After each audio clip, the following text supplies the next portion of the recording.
I never thought I'd be telling this story, but here I am, at 63 years old, sitting in my living room in Charlotte, North Carolina, wondering if I've ruined everything I built over 4 decades. My name is Margaret, and 3 months ago, I did something I swore I would never do. I let someone who wasn't my husband touch me in a way that made me feel alive for the first time in 20 years. And now everything is falling apart. Let me start from the beginning, because if I don't tell this right, you'll think I'm just another woman having a midlife crisis, but it's so much more complicated than that. My husband Richard and I met when we were both 22, fresh out of college, full of dreams about changing the world. He wanted to be an architect, and I wanted to teach literature. We got married within a year, had our daughter Emma by the time we were 25, and spent the next 38 years building what everyone called the perfect life. Beautiful house in the suburbs, successful careers, a daughter who graduated from Duke University. From the outside, we had it all. But here's what nobody tells you about marriage. Sometimes you can sleep next to someone every night for decades and still feel completely alone. Richard and I stopped really talking years ago. Our conversations became a routine of logistics. Did you pay the electric bill? Emma's coming for Thanksgiving. I'll be home late, there's a meeting. We became roommates who occasionally had polite dinners together. The passion, the curiosity, the desire to know each other deeply. It all just evaporated like morning dew. If you're listening to this and you've ever felt invisible in your own life, please hit that subscribe button, because this story is for you. I need you to understand that what happened next wasn't about being reckless. It was about being human. It started 6 months ago when I joined a book club at the community center in downtown Charlotte. I needed something that was mine, something that didn't revolve around Richard's architecture firm dinners or our daughter's life updates. The book club met every Tuesday evening, and that's where I met Daniel. He was 62, a retired English professor who had moved to Charlotte from Boston after his wife passed away 2 years earlier. He had these gentle gray eyes that actually looked at you when you spoke, not through you like you were a piece of furniture. The first time we really talked, we were discussing The Age of Innocence by Edith Wharton. Everyone else had left, and we were putting away chairs. I mentioned something about how the book captured the pain of unfulfilled longing, and he stopped what he was doing and said, "You really understand that, don't you? The ache of wanting something you can't name." Nobody had seen me that clearly in years. We stood there in that empty community center for 2 hours, talking about books, about life, about the weight of expectations and the quiet desperation of comfortable lives. I went home that night and Richard was already asleep. I lay there in the dark, replaying every word Daniel had said, feeling guilty for how alive I felt. Nothing had happened. We had just talked. But it felt like the most intimate thing I'd experienced in a decade. The Tuesday meetings became the highlight of my week. Daniel and I would always stay late, always find reasons to extend our conversations. He told me about his late wife, about how much he missed having someone who truly listened. I told him about the loneliness of being married to someone who had stopped seeing me years ago. We never touched beyond a brief hug, goodbye. But the emotional connection was growing into something that scared me.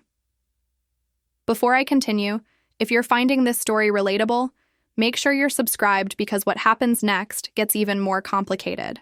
And I really need to know I'm not alone in this.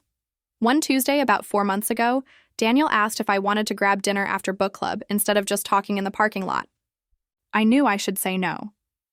I knew this was crossing a line. But I was so tired of doing the right thing, of being the perfect wife, the perfect mother, the perfect teacher. I said yes. We went to a small Italian restaurant in the Arts District, one of those cozy places with candlelight and soft music. We talked about everything, our childhoods, our regrets, our dreams we'd given up on. He told me I was beautiful, but not in that empty way people sometimes say it. He said, "You're beautiful because you're still curious about life, still willing to feel deeply even when it hurts." I started crying right there in the restaurant, and he reached across the table and held my hand. That touch. That simple, gentle touch of his hand on mine. It was like electricity and comfort all at once. I hadn't been touched with intention, with genuine care, in so long that I had forgotten what it felt like. We sat there, hands intertwined on the table, and I knew in that moment that I was standing on the edge of something that could destroy my entire life. I pulled my hand away and said I needed to go home. He understood. He paid the bill, walked me to my car, and before I got in, he brushed a strand of hair away from my face. His fingers barely grazed my neck, and I felt a shiver run through my entire body. He didn't try to kiss me. He didn't say anything overtly romantic. He just looked at me with those gray eyes and said, "You deserve to feel wanted, Margaret." I drove home shaking. Richard was watching television in the den when I got there. He glanced up and said, "How was book club?" I said, "Fine," and he went back to his show. That was it.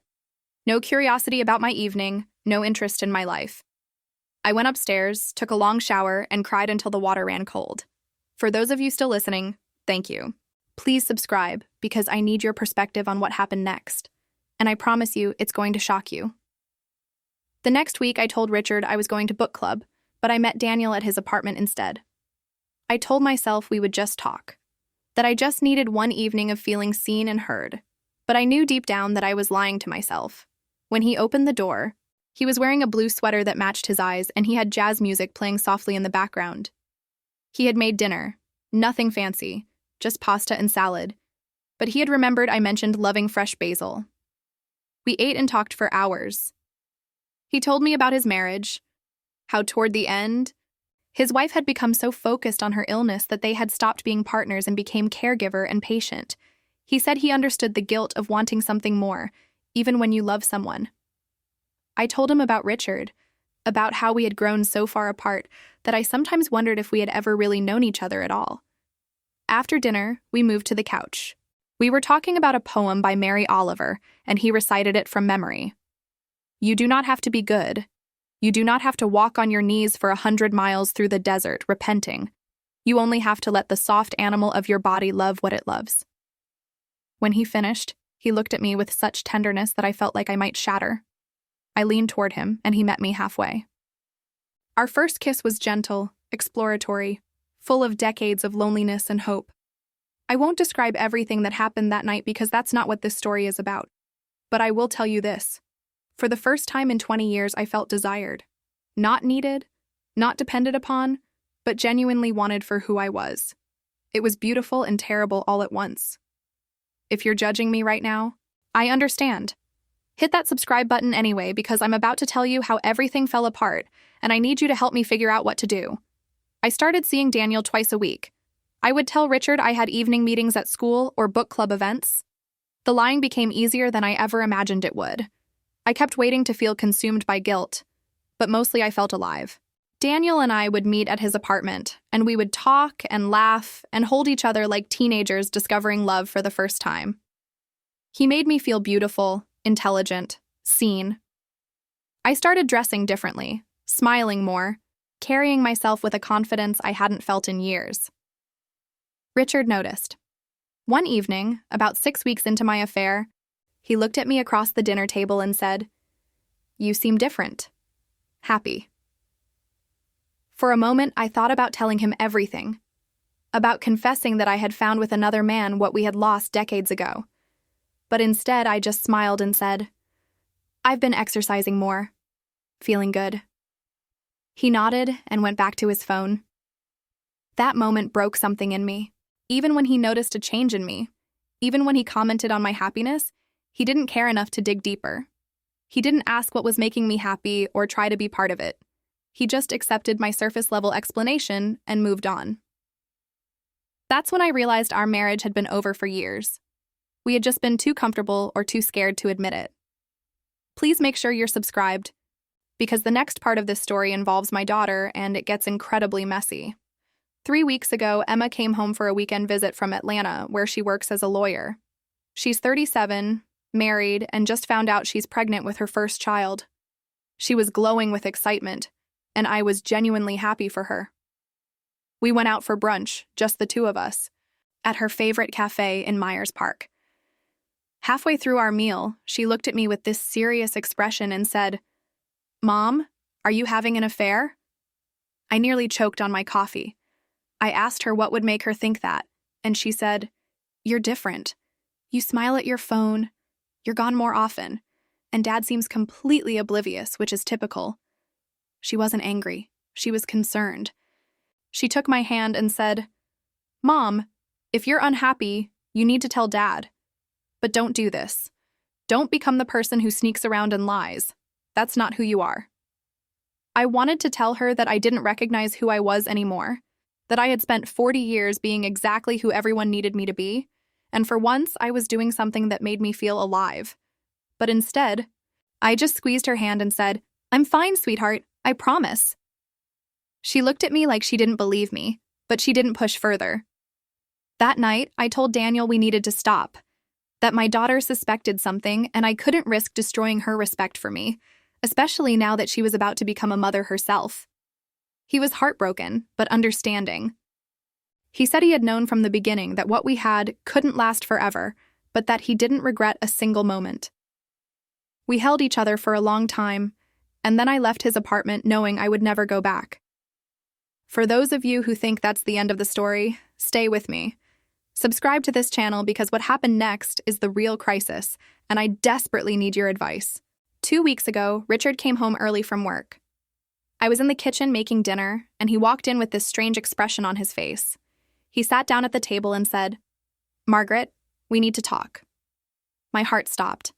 I thought Emma had told him. I thought somehow he had found out about Daniel. I braced myself for anger, for accusations, for my carefully constructed world to come crashing down. But instead, Richard said, "I've been offered a position in Seattle. It's an incredible opportunity, a chance to work on a major urban development project. It would mean selling the house, relocating, starting fresh." He looked at me with more excitement than I'd seen in years and said, "I think we should do it. I think we need a change." I stood there, frozen, holding a wooden spoon, and realized that Richard had been just as unhappy as I was, that he had been planning his own escape, his own fresh start, and he wanted me to come with him. Not because he loved me deeply or couldn't imagine life without me, but because that's what married couples do. They stay together because it's easier than facing the alternative. I looked at my husband of 4 decades and felt nothing. Not anger, not love, not even nostalgia. Just a vast emptiness. And in that moment, I knew I had a choice to make. I could go to Seattle, start over in a new city, pretend that geography would fix what was broken between us. Or I could tell him the truth. That I had an affair. That I was desperately lonely in our marriage. That I didn't know if I wanted to keep trying. Make sure you hit that subscribe button, because I'm about to tell you what happened when I opened my mouth to respond, and I still don't know if I made the right choice. I said, "Richard, I had an affair." Just like that. No preamble, no gentle lead-in, just the blunt truth. His face went through a series of expressions: shock, hurt, anger, confusion. He asked who, and I told him about Daniel, about the book club, the dinners, the emotional connection that became physical. I didn't spare details, but I didn't sensationalize either. I just told him the truth. He sat there in silence for what felt like an eternity. Then he said something I never expected. "I'm not surprised. Not, 'How could you?' Not, 'I can't believe you'd do this to me.' Just, 'I'm not surprised.'" He said he had felt the distance between us for years, that he knew we had become strangers living parallel lives.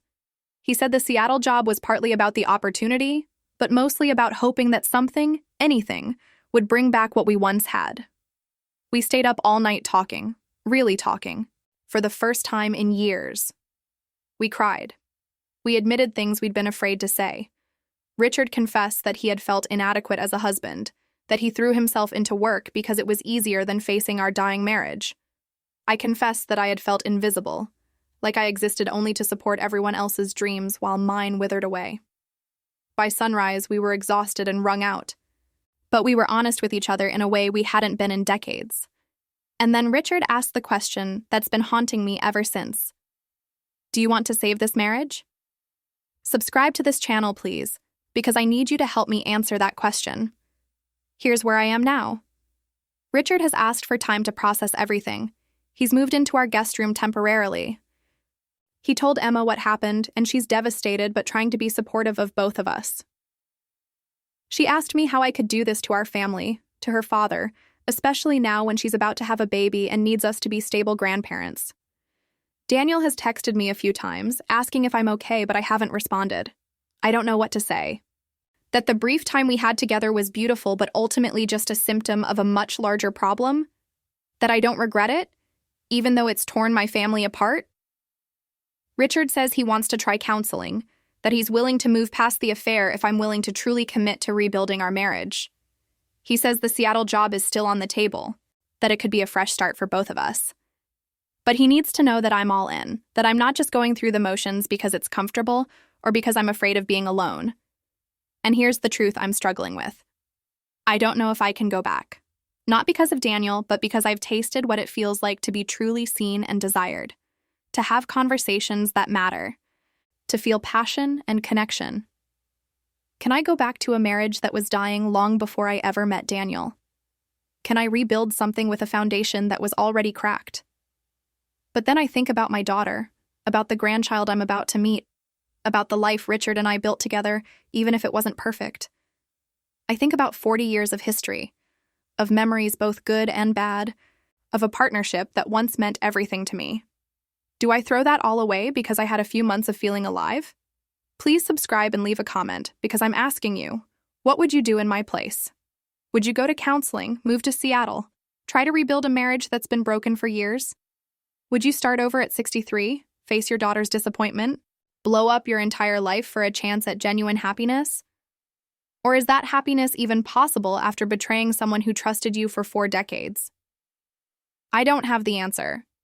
I don't know if love is enough to save a marriage when you've spent 20 years being strangers. I don't know if starting over is brave or selfish. I don't know if I'm a woman finally claiming her own life, or just another person who destroyed her family because she was unhappy. What I do know is this: I refuse to disappear again. Whether I stay with Richard and truly fight for our marriage, or whether I leave and face an uncertain future alone, I will never again let myself become invisible.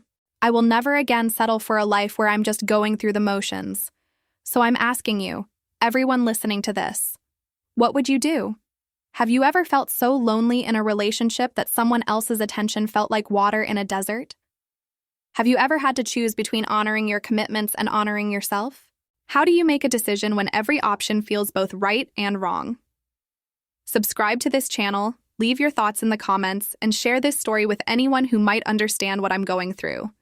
Because I need to know I'm not alone in this impossible situation. I need to hear from people who've faced similar choices and found a way forward. Richard wants an answer by the end of the month. That's 1 week from today. 1 week to decide the rest of my life. 1 week to choose between a known history and an unknown future. I'll update you all soon. But for now, I'm just Margaret, a 63-year-old woman who thought she had her life figured out, sitting in Charlotte, North Carolina, wondering if it's ever too late to start over. Wondering if redemption is possible after betrayal. Wondering what intimacy really means when you've spent so long living without it. Please subscribe, comment, and tell me. What would you do in my place?